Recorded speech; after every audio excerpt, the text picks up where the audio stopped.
বাঁচাও, বাঁচাও, help, please help. আরে কেউ আছো এখানে? আরে প্লিজ আমাকে বাঁচাও। হ্যালো,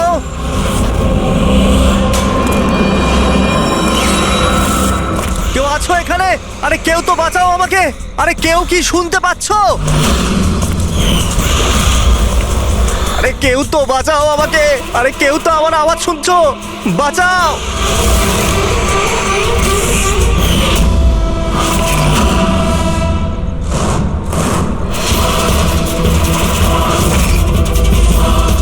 তুমি কে? কি চাও তুমি?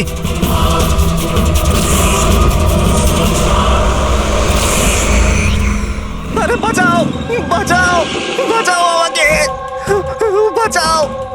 স্যার, আওয়াজ ওখান থেকে আসছে। বাঁচাও আমাকে। আরে কেউ কি আছো? আরে কেউ আছো এখানে? কেউ আমার কথা শুনতে পাচ্ছো? আরে আমার কথাটা তো শোনো। বাঁচাও।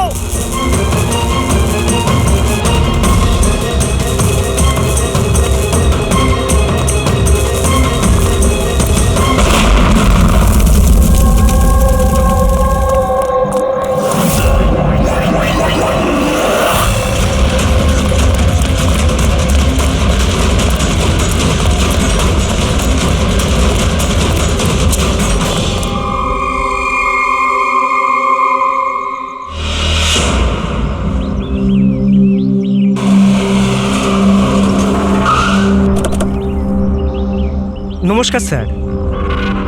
নমস্কার স্যার।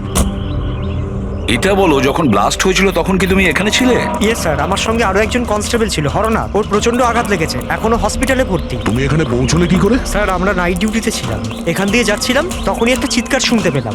আমরা ওকে দেখতে পাইনি। এখানে পৌঁছে আমরা কিছু করতে যাওয়ার আগেই বোম ব্লাস্ট হয়ে গেল।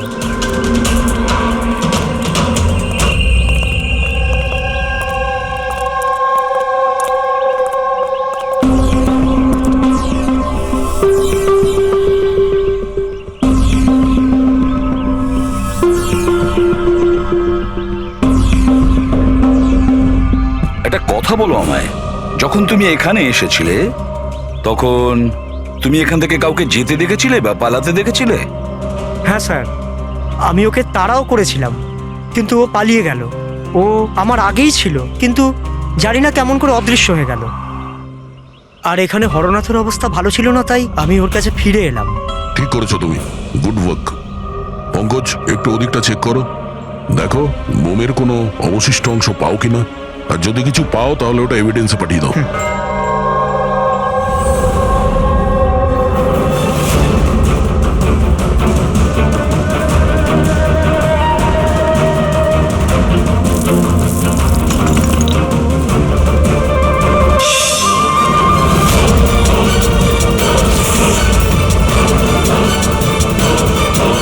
স্যার,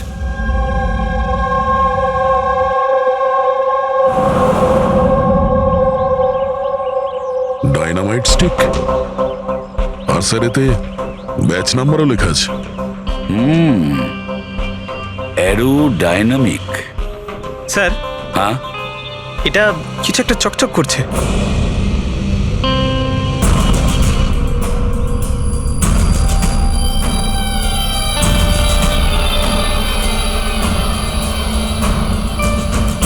দেখি একটু।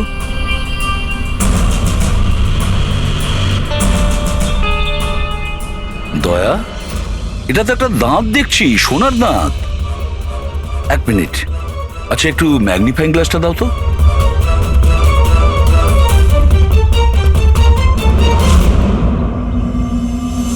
দয়া, দেখো এতে কিছু লেখা আছে।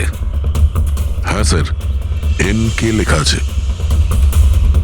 NK?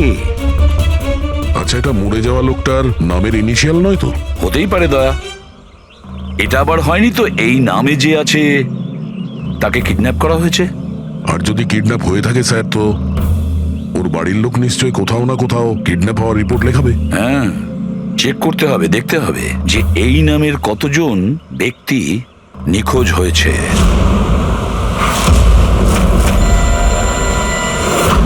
Yes sir. Local police থেকে জানা গেছে যে মিসিং কমপ্লেন্ট নবীন কুমারের। নবীন কুমারের স্ত্রীর সঙ্গে আমি ফোনে কথা বলেছি। উনি বলেছেন যে এই নবীন কুমারের একটা দাঁত সোনার ছিল। আচ্ছা স্যার, এই নবীন কুমার কে?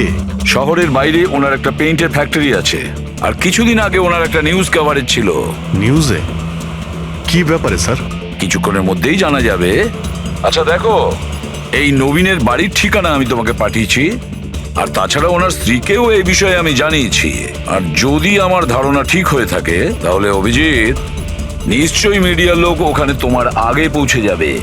অনেক ঝামেলা আছে, সামলে নিও। ঠিক আছে, আমরা দেখে নিচ্ছি। ইয়া, হ্যাঁ, নবীন কুমারের বাড়ি যেতে হবে। স্যার অ্যাড্রেস পাঠাচ্ছেন।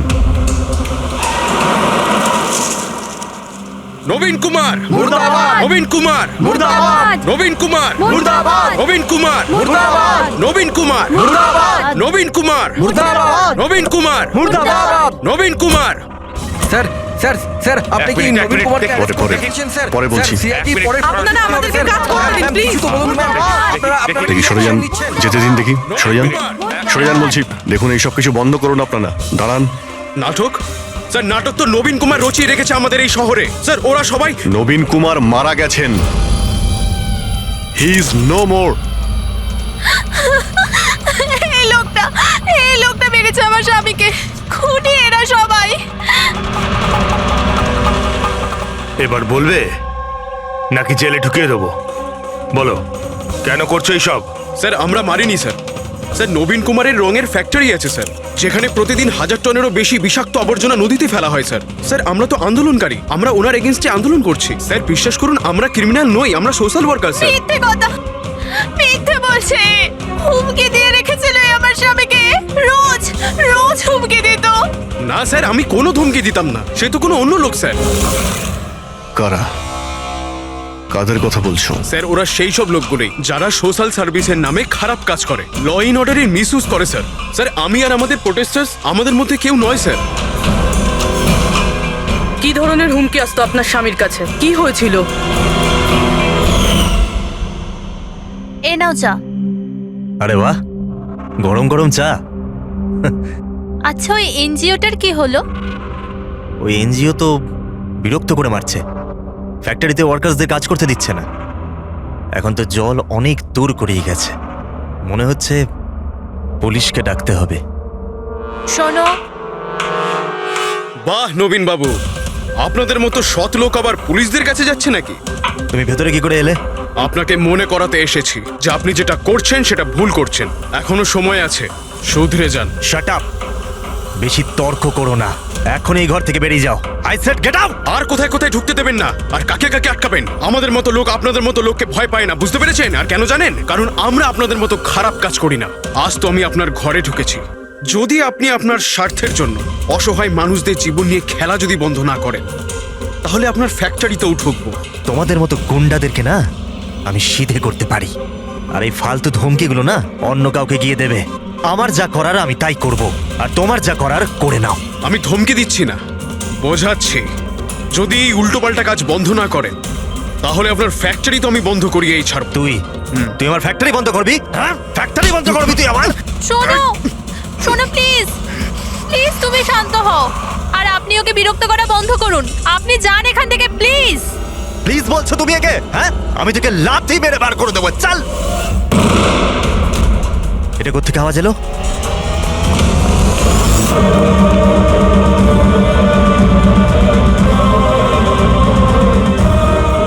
দেওয়ালে লেখা ছিল, শুধরে যাও নয়তো আর বাঁচবে না। আর শেষ পর্যন্ত মেরে ফেললো এরা নবীনকে। এই লোকটা মেরে ফেলেছে আমার স্বামীকে। বিশ্বাস করুন স্যার, আমি সত্যি বলছি, আমি কিচ্ছু করিনি স্যার। যে করেছে তাদের কথা স্যার বলো। নিশ্চয়ই, কেন বলবো না স্যার। স্যার, ওনার জন্যই তো আজকে আমরা ফেসেছি স্যার। স্যার, আমরা প্রোটেস্টার, আমরা সোশ্যাল এনভায়রনমেন্টের জন্য প্রোটেস্ট করি স্যার। স্যার, ওরা অনেকটা নিচে নামতে পারে স্যার। চিনতে পারবে তাদের? নিশ্চয়ই, কেন নয়, কিন্তু আমাদের সেফটির কি স্যার? ওরা অনেক খারাপ লোক স্যার। ডোন্ট ওয়ারি, তোমার কিছু হবে না। শুধু নামেই সোশ্যাল ওয়ার্কার ওরা, ক্রিমিনালস ওরা তিনজনেই। ক্রিমিনাল? আর এটা তুমি কি করে জানলে? আমি কি, এটা সবাই জানে যে ওদের উপর কতগুলো কেস চলছে। সবসময় ওরা বেলেই বাইরে এসেছে স্যার। ওই মানুষটা নিজেকে পরিবেশের রক্ষাকর্তা বলে, নেচার গার্ডিয়ান। স্যার, সবার প্রথমে ওই দিনকর, নবীনের মতো লোকের সব জায়গায় শত্রুই থাকবে স্যার। ওই বলে না স্যার, যেমন কর্ম তেমন ফল। তার মানে হ্যাঁ? কি বলতে চাইছো তুমি? কত নিরীহ মানুষের জীবন নষ্ট করেছে ও। হতে পারে তাদের মধ্যে থেকে কেউ বদলা নিয়েছে। তাদের মধ্যে কেউ কেন, বরং আমি তো বলছিলাম যে প্রতিশোধ তুমি নিয়েছো, তুমি ওকে মেরেছো। না স্যার, আমার সাথে ওর কোনো ব্যক্তিগত শত্রুতা ছিল না। আমি ওকে কেন মারবো? কারণ নবীনের কার্যকলাপে তুমি ক্ষুব্ধ ছিলে। কেন? স্যার, যদি আমার এরম কিছু করতেই হতো তাহলে আমি অনেক আগেই করে ফেলতাম। নবীন না জানি কত বছর ধরে আমাদের পরিবেশ দূষিত করছিল। তোমরা নিশ্চয়ই খুব আনন্দ পেয়েছো মিস্টার নবীন মারা গেছে শুনে। অন্য কেউ তোমাদের কাজ করে দিয়েছে কি? না স্যার, আমার ওর প্রতি কোনো মায়া ছিল না, কিন্তু আমি ওকে মারিনি। আমরা কি করে বুঝবো যে তুমি সত্যি বলছো? স্যার, যে সময়ের কথা আপনি বলছেন ওই সময় আমি ইউনিভার্সিটিতে লেকচার দিচ্ছিলাম। আপনি চাইলে ওই প্রফেসর দেশাইয়ের সঙ্গে কথা বলতে পারেন। ওই সময় আমি ওখানেই ছিলাম। স্যার, পল্লবী ওকে প্রায় দিনই দেখা যায় নিউজে কারুর না কারুর সাথে ঝগড়া করতে। স্যার, সোশ্যাল ওয়ার্কের ফিল্ডে আপনি যে কোনো কাউকে জিজ্ঞাসা করুন ওর ব্যাপারে, সবাই জানে যে ও কিরকম, ও নিজের টিম দিয়ে কিরকম উল্টোপাল্টা কাজ করায়। হ্যাঁ তো, আমি ট্রেড অ্যাকাউন্ট করি। সোজাভাবে বললে লোকে বুঝতে পারে কই।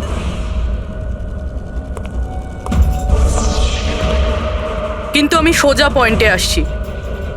আমাদের মনে হয় তুমিই ওকে খুন করেছো। ম্যাম, আপনার এটা যদি মনে হয় তাহলে আপনার এবং আমার দুজনেরই টাইম ওয়েস্ট করছেন। ম্যাম, একটা কথা, আমি কোনো ক্রিমিনাল নই। কিন্তু আমরা তো এটা শুনেছি যে আপনি রোজই কোনো না কোনো একটা কন্ট্রোভার্সিতে জড়িয়ে থাকেন। স্যার, ব্যাপারটা হলো কি, যদি কোনো সৎ লোক সাহস করে সত্যের পিছনে দাঁড়ায় না, তো মানুষ ভয় পেয়ে যায়, সহ্য করতে পারে না, বিশেষ করে যদি সে একটা মেয়ে হয়। আপনি তো জানেনই সোসাইটির কি মেন্টালিটি। তাই নাকি? আমার তো আপনার মেন্টালিটি ঠিক মনে হয় না। কেন? শুধুমাত্র এই জন্যই যে আমি কাউকে ভয় পাই না? আপনাকেও নয়। এই জন্য আমি ক্রিমিনাল হয়ে গেলাম? এমনিতেও আমি কাল রাতে নিউজ লাইভের ডিবেটে ছিলাম, আপনি চাইলে চেক করতে পারেন। আমি চাইলেও নবীনকে খুন করতে পারতাম না। ম্যাডাম, আপনি কিন্তু এই কাজটা নিজের লোকদের দিয়ে করিয়ে থাকতে পারেন। তো ঠিক আছে, আপনার যদি এত কনফিডেন্স থাকে তো প্রুফ করে দিন, আপনি পাঠিয়ে দিন আমাকে জেলে। আর ওই প্রকাশ, ও প্রতিদিনই কাউকে না কাউকে গালিগালাজ করে নিজের সোশ্যাল ব্লগে। যারা পলিউশন ছড়াচ্ছে স্যার, ও লোকদের উস্কায়, খেপিয়ে দেয় তার বিরুদ্ধে। আমি ঘরেই ছিলাম স্যার, নিজের ব্লগ লিখছিলাম, যেমন সবসময় লিখি। প্রত্যেকবারের মতো সবাইকে উস্কাচ্ছিলেন, তাদের ব্রেন ওয়াশ করছিলেন নবীনের মতো লোকেদের বিরুদ্ধে কি? স্যার, নবীনের সাথে আমার কোনো ব্যক্তিগত শত্রুতা ছিল না, আর প্রকৃতির জন্য আমি অ্যাওয়ারনেস স্প্রেড করতেই থাকি। ব্যক্তিগত শত্রুতা না থাকলে তোমার সবকটা ব্লগে নবীনের নাম কেন থাকে? তাও টপ 4-5 জনের মধ্যে। কালকেও যে ব্লগটা লিখেছিলে সেখানেও নবীনের নাম ছিল না? হ্যাঁ স্যার, নবীনের নাম ছিল ওখানে। আর এই কথাটা আমি লুকোবই বা কেন? ও খারাপ লোক ছিল, কিন্তু এর মানে তো এটা নয় যে আমি ওকে খুন করে দেবো। কেন? কেন মারবে না? এরকম লোকেদের তো তুমি ভীষণ ঘৃণা করো, তাই না? তোমার মনে হচ্ছে তোমার পরিশ্রম বিফলে চলে যাচ্ছে, আর তারপরে নবীনকে এত বোঝানোর পরেও নবীন পরিবেশ দূষিত করে দিচ্ছিল, আর সেই জন্য তুমি রেগে যাও আর তারপরে নবীনকে শেষ করে দাও। আমি একজন রেসপন্সিবল সিটিজেন স্যার, কোনো ক্রিমিনাল নয় স্যার। আমার কাজ এটাই, আমার ব্লগের মাধ্যমে ঠিক আর ভুলের তফাৎ বোঝানো, কারোর ক্ষতি করা নয়। স্যার, ইন্টারোগেশনে তো কেউই কোনো ভয় পায়নি। হ্যাঁ, কোনো ভয় পায়নি ঠিকই। এই 3 জনের উপর কড়া নজর রাখতে হবে। কেন স্যার? ফেডরিক, ভয় একটা অদ্ভুত জিনিস। যদি ওই 3 জনের মধ্যে কেউ খুন করে থাকে তাহলে সে ভয় পেয়ে কিছু না কিছু গন্ডগোল করবেই, কোনো না কোনো ভুল সে নিশ্চয়ই করবে।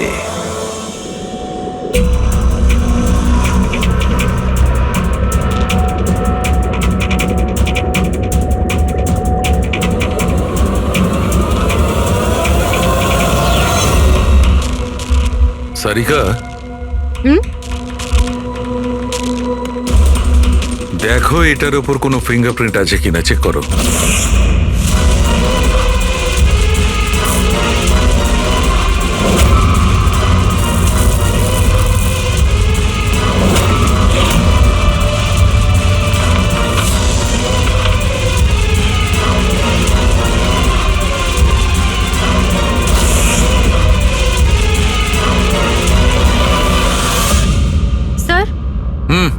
এটাতে তো কোনো ফিঙ্গারপ্রিন্টস নেই। কোনো ফিঙ্গারপ্রিন্ট নেই, আর ইউ শিওর? 100% স্যার, কোনো ফিঙ্গারপ্রিন্টস নেই, কিন্তু কিছু পার্টিকেলস পেয়েছি। মনে হয় কিছু স্কিন টিস্যুস বা ডেড সেল হবে। Dead sales? তবে এক কাজ করো সারিকা, ওই ডেড সেলস গুলোকে ভালো করে ক্লিন করে রাখো। ওই তো আসবে তো শ্রীমান প্রদ্যুমন, জানো তো সব ব্যাপারেও নাক গলায়, নিশ্চয়ই জিজ্ঞেস করবে। প্লিজ ক্লিন করে রাখো। স্যার, ডায়নামাইটে কোনো ফিঙ্গারপ্রিন্টস তো পাওয়া যায়নি, কিন্তু কোনো একজনের ডেড স্কিন টিস্যুস পাওয়া গেছে, পচা চামড়ার টুকরো। পচা চামড়া? হতে পারে এটা ওই লোকটারই, সেই লোকটা যে লোকটা ডাইনামাইট লাগিয়েছিল। হ্যাঁ স্যার। সালুকে এই পচে যাওয়া চামড়াগুলোর তুমি ডিএনএ টেস্ট তো করতে পারো, কিছু তো জানা যাবে। বস, পচে যাওয়া চামড়া থেকে ডিএনএ বার করাটা খুব কঠিন কাজ। তোমাকে একটা কথা খুব জোর দিয়ে বলতে পারি, যে লোকটি এই ডায়নামাইটটাকে শেষবার ধরেছে ওর স্কিন ডিজিজ আছে, চামড়ার অসুখ, আর সেটাও খুব গুরুতর। এমনিতে দেখে কিছু বোঝা নাও যেতে পারে, কিন্তু বস এই অসুখটা ওকে ভেতর থেকে শেষ করে দিচ্ছে। তাহলে তো আমরা এর মাধ্যমে ওর কাছে পৌঁছতে পারি। হ্যাঁ, কিন্তু কোনো প্রমাণ তো দরকার। Hello, ACP Bardhaman here. হ্যাঁ বলুন। আচ্ছা, গুড, থ্যাংক ইউ। কে? ডায়নামাইট ম্যানুফ্যাকচারার বলছিল ওরা রেকর্ড চেক করেছে, ওই ডায়নামাইট কোনো খনিকে বিক্রি করেছে ওরা। মানে মাইন সাইট? হ্যাঁ, মাইন্ড সাইট। এবার এটা খোঁজ নিতে হবে এই ডায়নামাইট মাইন্ড সাইট থেকে খুনি পর্যন্ত কিভাবে পৌঁছলো।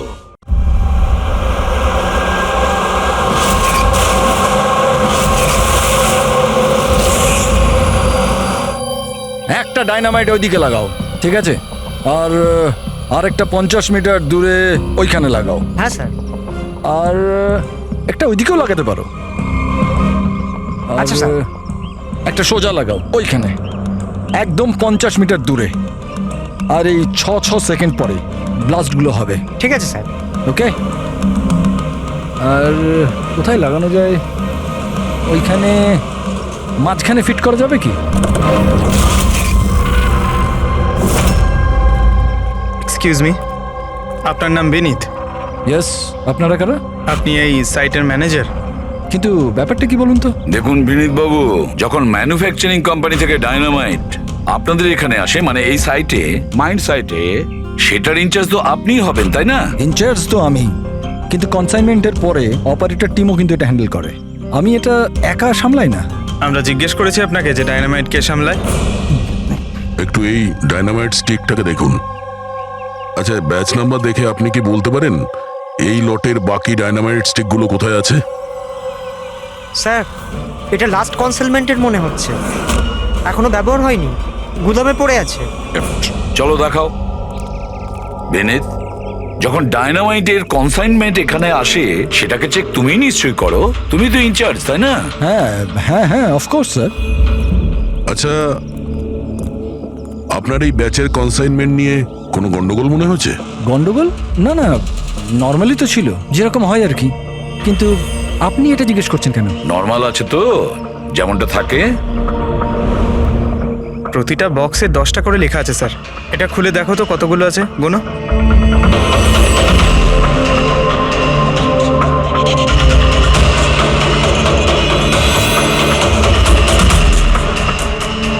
স্যার, একটা সেট কম আছে স্যার। আচ্ছা, এই ব্যাপারটা কি সেটা কি তুমি এখানেই বলবে, না একটু খাতির টাতির করার পরে মুখ খুলবে? স্যার বলছি, আমি সবসময় এই সেটগুলো জেলেদের বিক্রি করে দিতাম বম ফিশিং এর জন্য। মানে ইল্লিগাল ভাবে ব্যবহার করো এটাকে। আর এটার থেকে 6টা সেট আমি ওদেরকে বিক্রি করেছি। যাকে বিক্রি করেছো তাকে চেনো নিশ্চয়ই? স্যার, ও আমার রেগুলার কাস্টমার ছিল না, ও প্রথমবার এসেছিল। আর আমি ওর মুখটাও ভালো করে দেখিনি, কিন্তু স্যার ওর হাতের চামড়াগুলো অদ্ভুত রকমের হয়ে গেছিল, বোধহয় ও অসুস্থ ছিল। এর মধ্যে কাউকে চেনো? না স্যার, আমার মনে হয় না এদের মধ্যে কেউ ছিল। আরো একবার ভালো করে দেখো, হতে পারে ছদ্মবেশে এসছে। না স্যার, এদের মধ্যে কেউ নাই। ঠিক আছে, হয়তো আবার দ্বিতীয়বার দেখা হবে। স্যার আমার মনে হচ্ছে যে আমাদের ওই লোকেদের লিস্ট বানাতে হবে যাদের এই ধরনের রোগ আছে। জানি ব্যাপারটা খুব মুশকিলের, কিন্তু ট্রাই তো করা যেতে পারে। না না, ট্রাই তো করতেই হবে দয়া। প্রত্যেকটা বড় বড় হসপিটাল আর ছোটখাটো নার্সিং হোম এবং ক্লিনিকগুলোতে গিয়েও খোঁজ নাও এরকম রোগের পেশেন্টের ব্যাপারে। হতে পারে আমাদের ভাগ্য যদি ভালো থাকে কিছু প্রমাণ আমরা পেয়ে যাব। Sir let's go.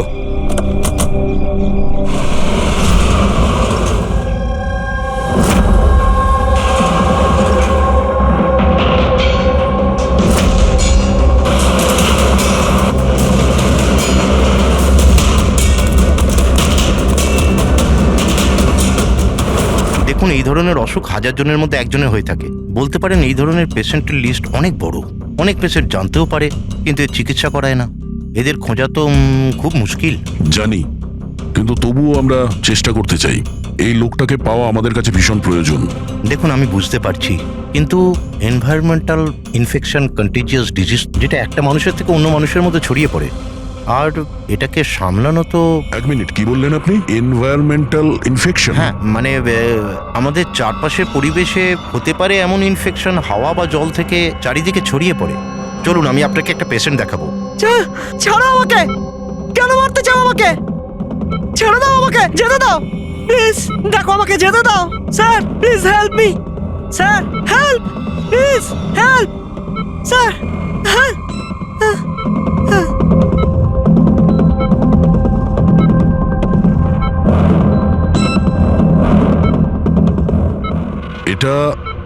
এটা এনভায়রনমেন্টাল ইনফেকশনের কেস। নিউরোলজিক্যাল ইনস্টেবিলিটি, এই ধরনের অসুখ সাধারণত পেশেন্টের মাথা ধীরে ধীরে খারাপ করে দেয়।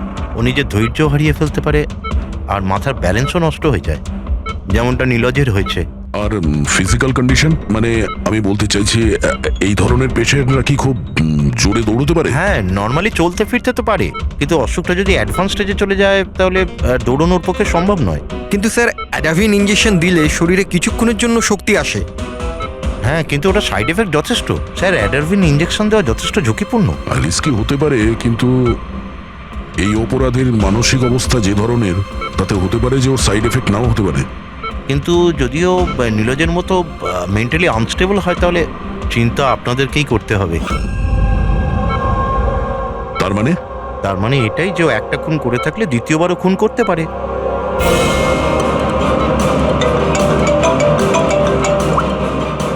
হ্যাঁ স্যার। কি প্রকাশ পঙ্কজকে ফাঁকি দিয়ে পালিয়ে গেছে? নো, ঠিক আছে, আমি দেখছি। হতে পারে এই প্রকাশ ভয় পেয়ে পালিয়ে গেছে, না হলে দ্বিতীয় মার্ডারের পরিকল্পনা করছে।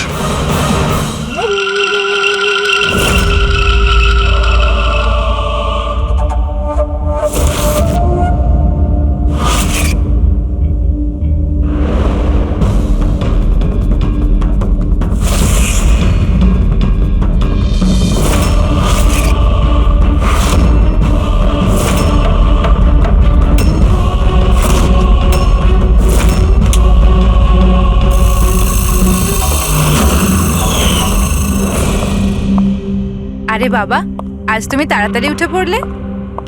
Good morning. এই রইলো তোমার চা, তাড়াতাড়ি খেয়ে নাও, নাহলে ঠান্ডা হয়ে যাবে।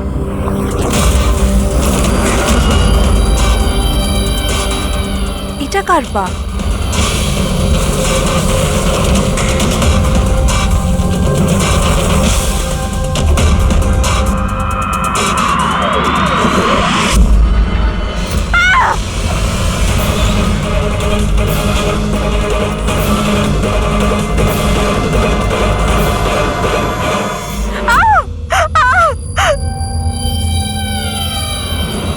স্যার, আরও একটা মার্ডার। ওই ডক্টর ঠিকই বলেছিলেন,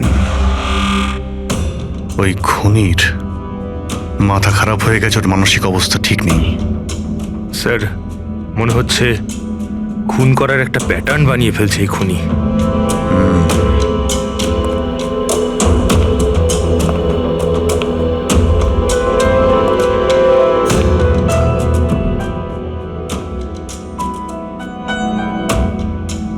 এনার উপরে ব্লেম এটাই যে উনি নেচারকে ক্ষতি করছেন। ইলিগাল ডিফরেস্টেশন, জমি হাতানোর জন্য ইল্লিগালি গাছ কেটে ফেলা। ওই খুনি এনার সঙ্গেও তাই করেছে। আর তাও প্রকাশ উধাও হয়ে যাওয়ার ঠিক পরেই। ওয়েপেন কি ব্যবহার করেছে?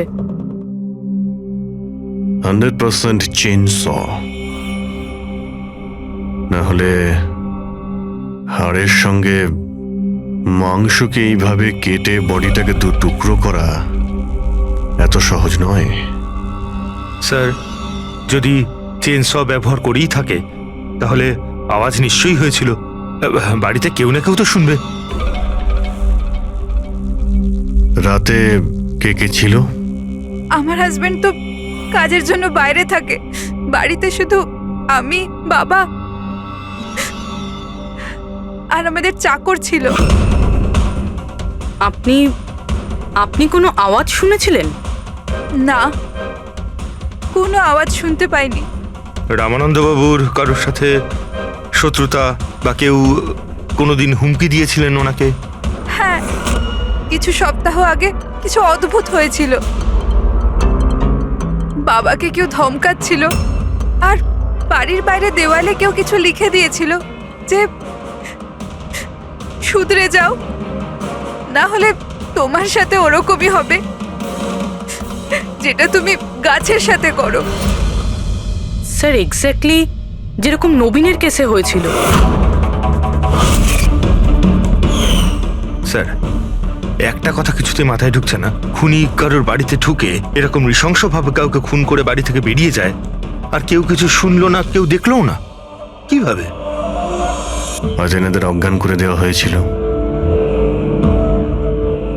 দেখুন, আমার সন্দেহ হচ্ছে যে আপনাদের অজ্ঞান করা হয়েছিল খাবারের মধ্যে কিছু মিশিয়ে, সেই জন্যে আপনারা কিছু শুনতে পাননি। অজ্ঞান? হ্যাঁ, কিভাবে সেটা জানি না, কিন্তু সেটা জানার জন্য আমাদের এখানে যত জিনিস আছে সেগুলো ফরেন্সিক ল্যাবে পাঠাতে হবে।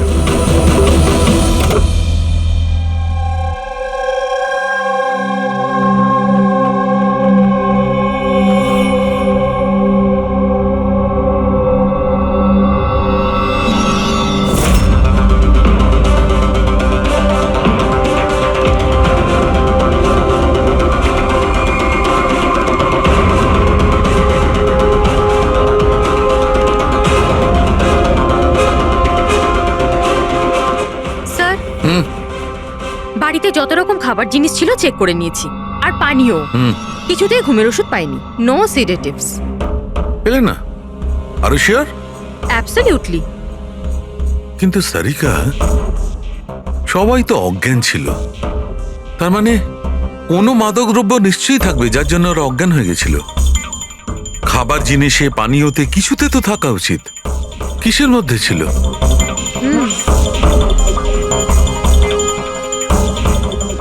হ্যাঁ, মাদক দ্রব্য ছিল।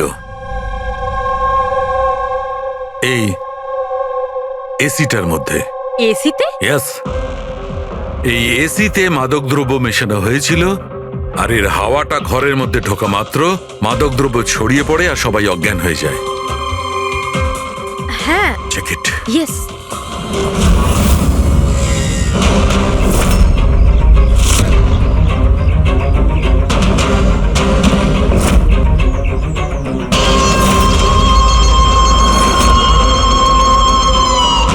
দেখো সালুখে, তুমি আন্দাজে ঢিল মারছো না তো? এটা কি করে হতে পারে? এরকমই হয়েছে বস। এসিতেই মাদকদ্রব্য ছিল। আমি ওই এসিটার ব্লোয়ারে, ফিল্টারে সব জায়গায় সেনেটিভ পেয়েছি, আর সেটাও খুব হাই ডোজে। মাই গড, এটা কি করে হতে পারে? বস, এসিতে সেনেটিভ ছিল, মাদকদ্রব্য ঘরের মধ্যে ছড়িয়ে যায় আর সবাই অজ্ঞান হয়ে যায়। খুনি আসে আর বিনা বাধায় ওকে খুন করে, ও চলে যায়। কেউ কিচ্ছু শুনতে পায়নি। আচ্ছা ঠিক আছে। সালুকে ফোন করেছিল, বলছিল রামানন্দর বাড়িতে যে এসি মেশিনটা ছিল সেটাতে বিষাক্ত গ্যাস ভরা ছিল, অ্যানেস্থেটিক গ্যাস।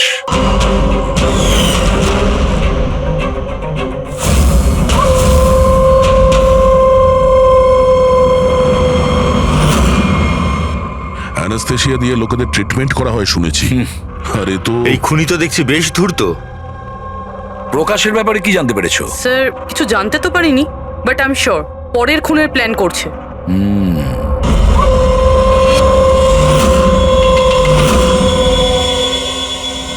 কিন্তু খুনি যদি অসুস্থ হয় তাহলে প্রকাশ তো ভালোই দৌড়িয়েছিল। স্যার এমনটাও তো হতে পারে যে অন্য কাউকে দিয়ে এই খুনটা করিয়েছে। তাহলে ও পালিয়ে গেল কেন? এই শব্দটা কিসের? চলো তো।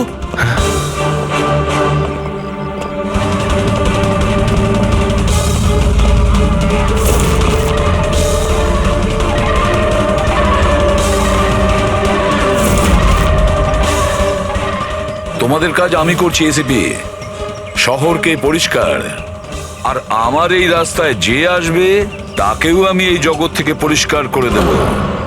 এ কে হতে পারে? স্যার মনে হয় খুনি জানতে পেরে গেছে আমরা ওর পিছনে আছি, ওই জন্য পাগল হয়ে গেছে। এই, দাঁড়াও, ধরো ওকে।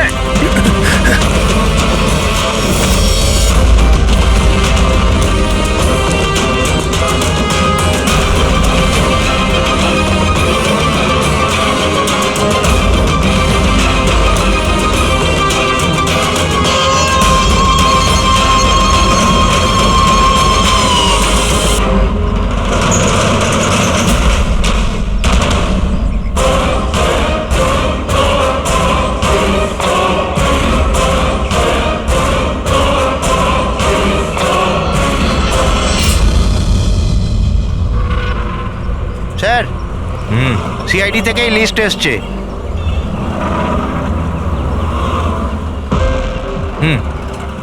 এরা তো ওই লোকগুলি যাদের নয়েজ পলিউশনের ধমকি দেওয়া হয়েছে।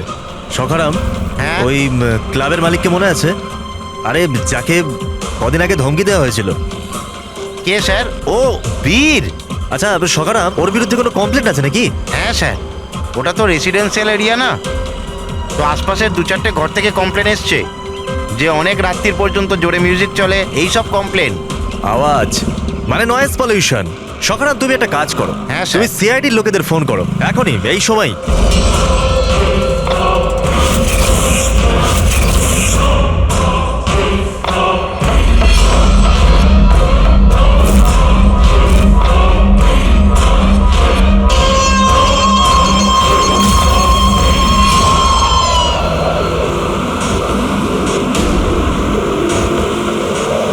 তাড়াতাড়ি করো অভিজিৎ, তাড়াতাড়ি। স্যার আমরা অন দ্য ওয়ে। ও নাইট ক্লাবের মালিক, ওর নাম বীর। কিন্তু স্যার ব্যাপারটা কি? দয়া, লোকাল ইন্সপেক্টর থেকে জানা গেছে বীরকেও একই রকমের হুমকি দেওয়া হয়েছে, আর সেটাও শব্দ দূষণ করার জন্য। সরি স্যার, কিন্তু নয়েজ পলিউশন এটা একটু বেশি হয়ে গেল না? রবি, ওর মানসিক অবস্থা ঠিক নেই, এই খুনি যা খুশি করতে পারে। ডোন্ট ওয়ারি স্যার, ওই খুনি যদি ওখানে থাকে তাহলে এবারে আর আমাদের হাত থেকে বাঁচবে না স্যার। এই প্রকাশ কিন্তু এখনো নিখোঁজ, আর বীরের প্রাণ সংশয় রয়েছে। যে করেই হোক ওকে সুস্থ আর নিরাপদে আমাদের এখানে নিয়ে এসো।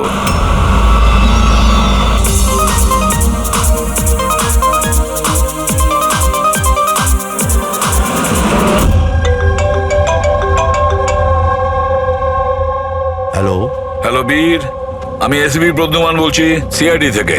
সিআইডি? কি হয়েছে স্যার? আমার কথা মন দিয়ে শোনো, তোমার প্রাণ সংশয় রয়েছে। কি মানে? মানে আমাকে কে মারতে চায়? দেখো বীর, যদি তুমি ক্লাবে থাকো তাহলে বাইরে কোনো মতেই যেও না। আমাদের অফিসার্স তোমার ওখানে যাচ্ছে তোমার সেফটির জন্য। আরো একটা কথা, ভিড়ের মধ্যেই থাকবে, লোকেদের মধ্যেই থাকবে, বুঝেছো? একা একদম থাকবে না।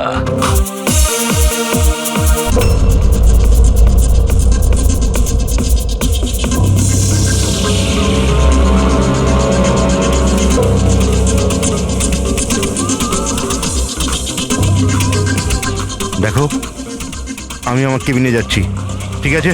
আর কাউকে ভেতরে আসতে দেবে না, বুঝেছো? কাউকেই ভেতরে আসতে দেবে না।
এই শোনো, এদিকে এসো।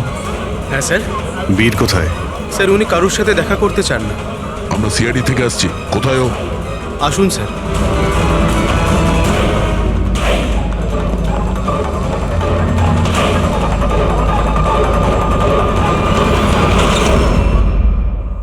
এই, এই এই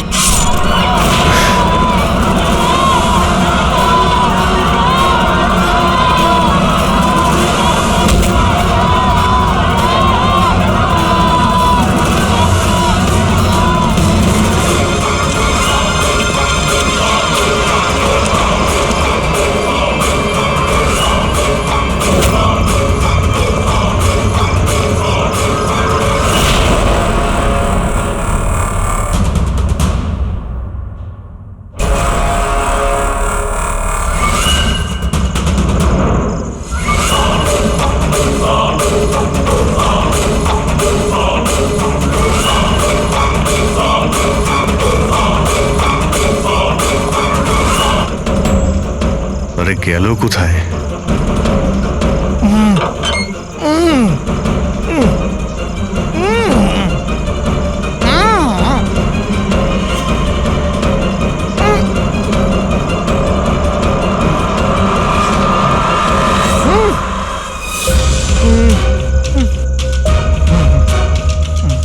এই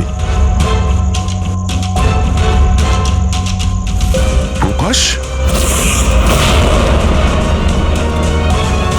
এসো বাইরে এসো।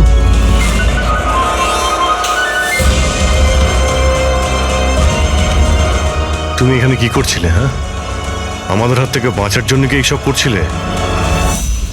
না অভিজিৎ, মনে তো হচ্ছে না। এর হাত পা বাঁধা ছিল। মনে হচ্ছে কেউ হাত পা বেঁধে ওকে এখানে ফেলে দিয়েছে। রবি, এসপি স্যারকে ফোন করে বলো যে প্রকাশকে পাওয়া গেছে, আর ওর একটু ফার্স্ট এড করে দাও। স্যার যাও। চলুন। বুঝতে পারছি না প্রত্যেকবারও পালিয়ে যাচ্ছে কি করে। ও কোথায় লুকিয়ে পড়ছে? হয় ও আকাশে উড়ে গেছে, না হলে মাটিতে ঢুকে গেছে।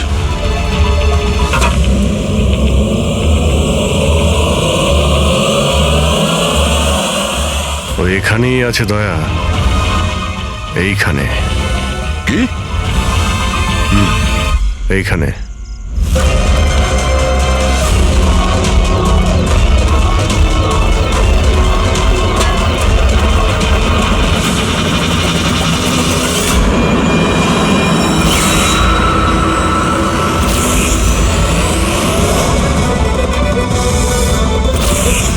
বাইরে আয়।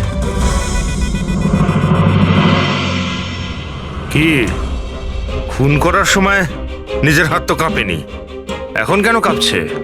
জেলে যাবার ভয়? এই অ্যাড্রিনালিনের অ্যাকশন শেষ হয়ে গেছে। হ্যাঁ? যে ইঞ্জেকশন নিয়ে তুমি পালাচ্ছিলে তার কাজ কিন্তু শেষ হয়ে এসেছে। এবার তুমি মুখ খুলবে নাকি মুখ খোলার জন্য একটা ইঞ্জেকশন দিতে হবে? আমি কোনো মজা পাই না ইঞ্জেকশন নিতে। এটা আমার এক বাধ্যতা, যেটা আমাকে নিতে হয়। একটা সময় ছিল যখন আমি শক্তিশালী এবং মজবুত ছিলাম, কিন্তু আমার একদিন খারাপ সময় এলো আর আমি একটা রোগে আক্রান্ত হলাম। ফ্যাক্টরি আর ওখান থেকে নির্গত বিষাক্ত ধোঁয়া আর আবর্জনা, যে পলিউশন ছিল তাতে কয়েক লাখ লোক ইনফেক্টেড ছিল। জানি না রোজ কত পেশেন্ট আসতো। ওদের সাথে থাকতে থাকতে আমিও অসুস্থ হয়ে পড়েছিলাম। এই রোগটা কবে হয়েছিল আপনার? 6 মাস আগে। আর এই 6 মাসে এই রোগ তোমার শরীরের সঙ্গে সঙ্গে তোমার মাথারও ক্ষতি করতে শুরু করে দিয়েছে। তুমি জানো তুমি কি করেছো? হ্যাঁ, আমি কারোর কোনো ক্ষতি করিনি, ক্ষতি করেছে ওরা। হাওয়া, জল সবেতে বিষ মিশিয়ে দিয়েছিল। ব্যাস, তখনই আমি ঠিক করেছিলাম যে লোকেরা আমার এই অবস্থা করেছে তাদের আমি ছাড়বো না। আমি বদলা নিয়েই ছাড়বো।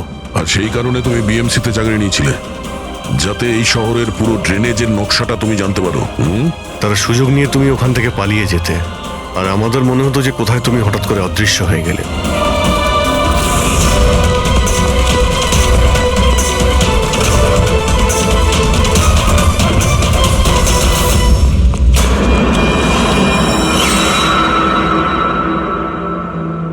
একটা কথা কিন্তু আমি এখনো বুঝিনি, প্রকাশ তোমার কি ক্ষতি করেছিল? হ্যাঁ, ওকে কেন কিডন্যাপ করলে? ওই রাতে ও ওখানেই ছিল, রামানন্দের বাড়ির বাইরে। ও ওর বাড়ি জ্বালাতে এসেছিল। ও কিছু করতো তার আগেই ও আমাকে দেখে নিয়েছিল ঘর থেকে বেরোনোর সময়। আর তুমি ওকে তারপর কিডন্যাপ করে নিলে যাতে ও কারোর সামনে মুখ না খোলে। হ্যাঁ, তুমি ওকে মারতেও পারতে, তাহলে ওকে ওকে তুমি মারলে না কেন? আমি বললাম না স্যার, আমার বদলা শুধুমাত্র ওদের সাথে ছিল, যারা আশেপাশের হাওয়া জলকে বিষাক্ত করে তুলেছিল। আমি তো শুধুমাত্র আমার সংসার বাঁচাচ্ছিলাম। আমি কোনো ছোটবেলা থেকে খুনি ছিলাম না। এই দায়িত্বটা তোমাকে কে দিয়েছিল? শোনো, তোমার এই প্রতিশোধের আগুনে এতগুলো লোকের প্রাণ গেছে। এই কাজটা তোমার একদমই করা উচিত হয়নি। খুব অন্যায় করেছো তুমি। আইন তোমাকে কোনোদিন ক্ষমা করবে না। কঠোর থেকে কঠোরতম শাস্তি হবে তোমার।